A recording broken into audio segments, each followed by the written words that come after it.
Well, hey there. It is Thursday, December 4th, and it's about 10 o'clock in the morning, just kind of wandering through, as I'm apt to do, YouTube. I'm finding that it's time for another public service announcement. So if you didn't already know, I just heard some very interesting tea at Goodwill. So I was just doing my thing, like shopping around, and all of a sudden one of the employees sort of started panicking. And she was like, "Where's the Supreme hoodie? Where's the Supreme hoodie? Like, you weren't supposed to put that out," to her coworker.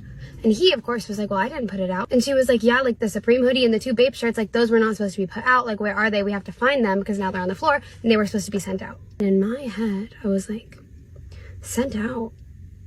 Like, what do you mean sent out? So then all of a sudden, a bunch of employees are trying to find these like missing goods, and my curiosity got the best of me. So finally, like, I just asked one of them. I was like, "Where are you sending the Supreme hoodie?" And he said, "Oh, like, we're sending it off." I was like, "You're sending it off, like, to the showcase?" Because I go to this Goodwill all the time and they have like a showcase where they put nicer things.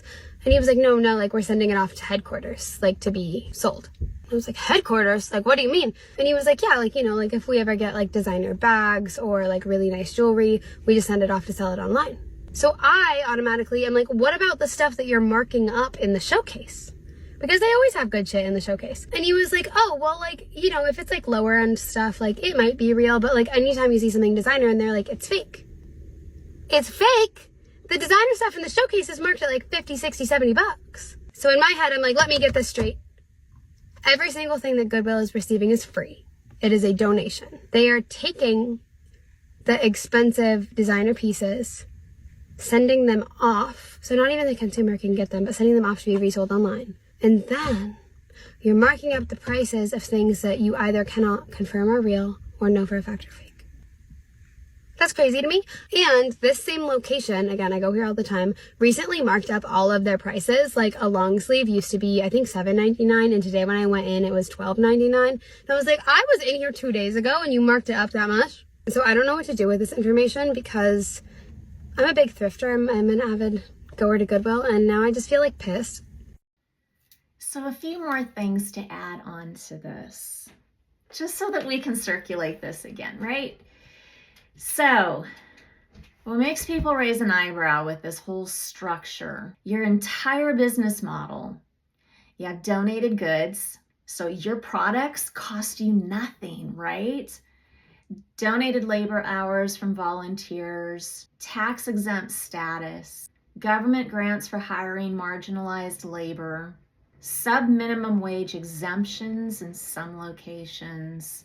That actually used to be a bigger thing with them. Because unlike Target, Walmart, or Macy's, they don't buy their inventory, they don't manufacture it, they didn't invest in sourcing, right? So retail profit is usually built on acquisition cost, right?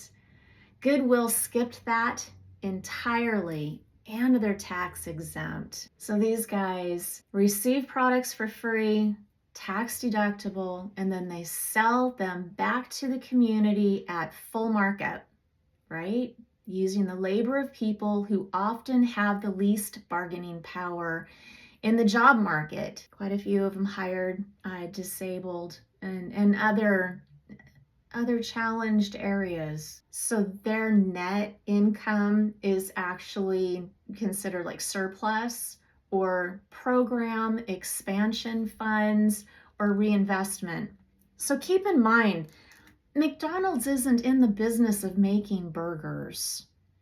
McDonald's has always been in the business of buying real estate. This is just how they get the funds to do it.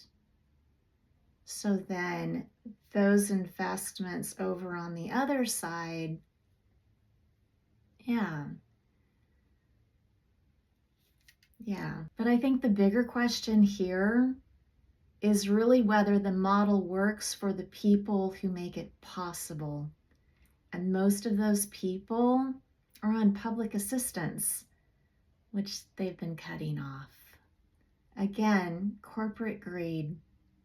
Don't shop at these places. Shop at the smaller thrift stores, the locally owned thrift stores. I personally like to take my stuff over to the women's groups, small local businesses. We need to keep it local.